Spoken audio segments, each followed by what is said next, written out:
Hola, mis amigos. ¿Qué pasa? I'm half Puerto Rican. You would think I could do a better Hispanic accent than that, but I can't. I'm sorry. That's all I got for you.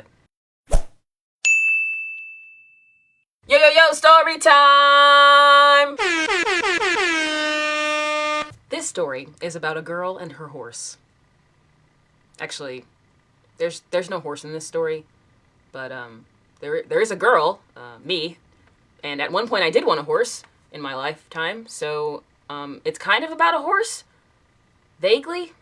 One time I went to this farm party. It was a party on a farm. Actually, I don't really know if it was a farm, but there was a barn, and the only time that I've ever seen a barn was when it was placed on or around a farm. So, one time I went to this party on a farm.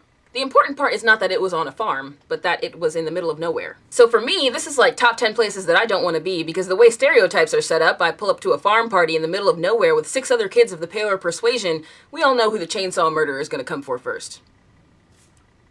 Also, side note, I'm kind of a city kid. Like, I've grown up in and around the city as a kid, and I still live in, like, the more heavily populated areas of North Carolina, so lighting is pretty familiar to me. But now I go to school in the mountains, where light seems to be kind of foreign to the people there, so now I carry a small flashlight with me wherever I go. Just 'cause.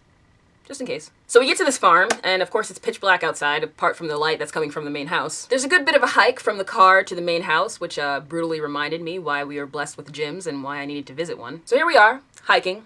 I'm practically stepping on the heels of my friends, trying to stay as close to them as possible because I'm really not trying to go missing tonight. It was kind of cool outside, but there's the warmth that comes with being around a welcoming group of people that makes the cold air kind of hardly even noticeable. I mean, I noticed it. Freezing my yams off out there. So I finally make it to the house when one of the girls we're with nonchalantly just says, "Oh, the sky looks pretty tonight." So I'm thinking, yeah, it probably looks pretty cool, you know, what with there not being any lights or civilization. So I go to look up, and what I see, it knocks the air right out of me, like right out of my lungs. That sounds a little dramatic, but you have to understand that the brightest star I had seen clearly up until that point was the sun. I was in astronomy at the time, so I heard rumors, mere whispers of there being stars in the sky, but never before had I seen anything like this. Looking at the sky that night was like looking at a plate with pizza crumbs on it. Except the plate was the sky and the pizza crumbs were the stars. There were just so many freaking stars! It felt like I was in an IMAX theater of stars, like I was in space, like I could reach out into space and have the stars just envelop my hand. It was incredible. It was like one of those magic eye photos that you had to like stare at really weirdly so you can get the image to pop out at you, but except this wasn't magic. It was real and it was all right here, right in front of me. I had an entire existential crisis on the front lawn of some dude's farmhouse while ska music played in the background.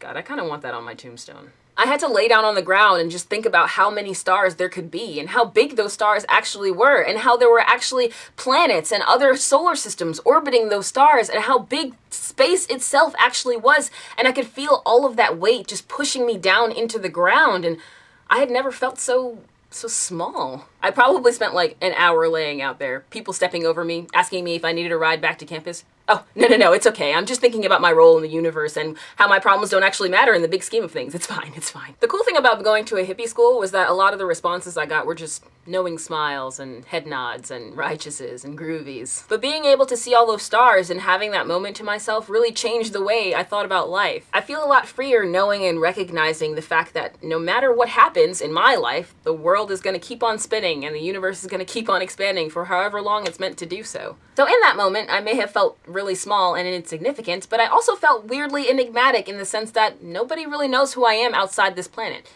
I mean, nobody really knows who I am outside this state, apart from the people that watch my videos. So the moral of the story here is to not dwell on the small things, because no matter what, the big wheels are gonna still keep on turning, and Proud Mary is gonna still keep on burning. We'll keep on